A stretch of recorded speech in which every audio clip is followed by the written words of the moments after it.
Kapital dahil sa pagpangalagad, pagpangatiman sa mga young people. Una, doon na gitay kasing-kasing. Dayon, ikaduha, doon na tayo interest nila mga igsoon. Gani, sa dihang nag-serve sa campus work, diha gyud masulayan ang atong kung unsa gyud ang atong kasing-kasing. Kay gikuanda nga puno ta og adjustments mga igsoon. Siguro sa atong kaugalingon dili kita makaingon nga Ginoo ang sa akong side ang akong kasing-kasing, akong interest kulang gyud kayo.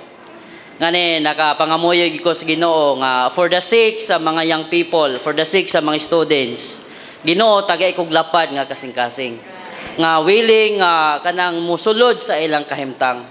Ngani makatuon gani nga bisan sa kay nag-involve maguni og pagpangatiman. So, naagini cherishing o nourishing involved ani mga igsoon.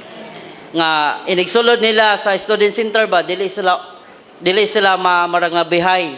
Dili sila walay awkwardness nga mahitabo ba. Nga feel free sila nga musulod sa student center.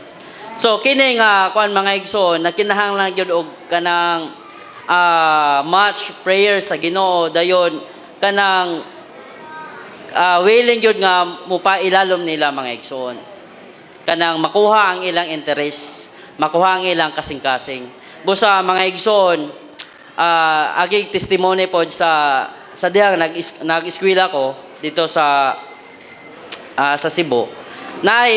Usag yun ka classmates na ako nga kanang mo destroy sa akong mga na-invite ba. Sila may ato na pumusa amin-amin.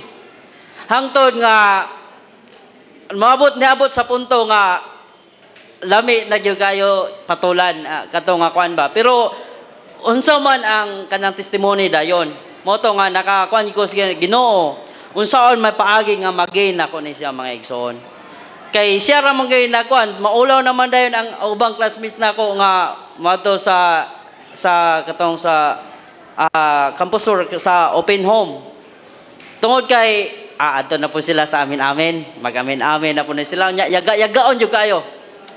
Busa, tungod na to mga igsoon, nakaampo yung ko sa Ginoo. Kung dili na ako ni masumbagan, Ginoo, unsa na lang ka ang imong testimony. Busa, ato nga tayo mga igsoon, tungod kay, amot ang akong strategy, kay mo inom ang puto siya, ay, nisabay na lang po ko. Ana ba?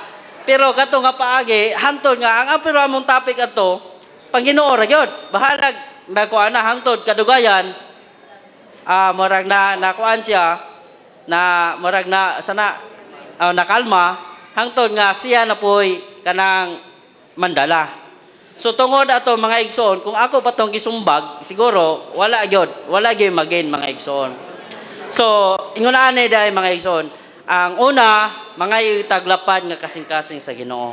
Unya, doon na tayo intimate concern sa ilaha mga igsoon. Thank the Lord.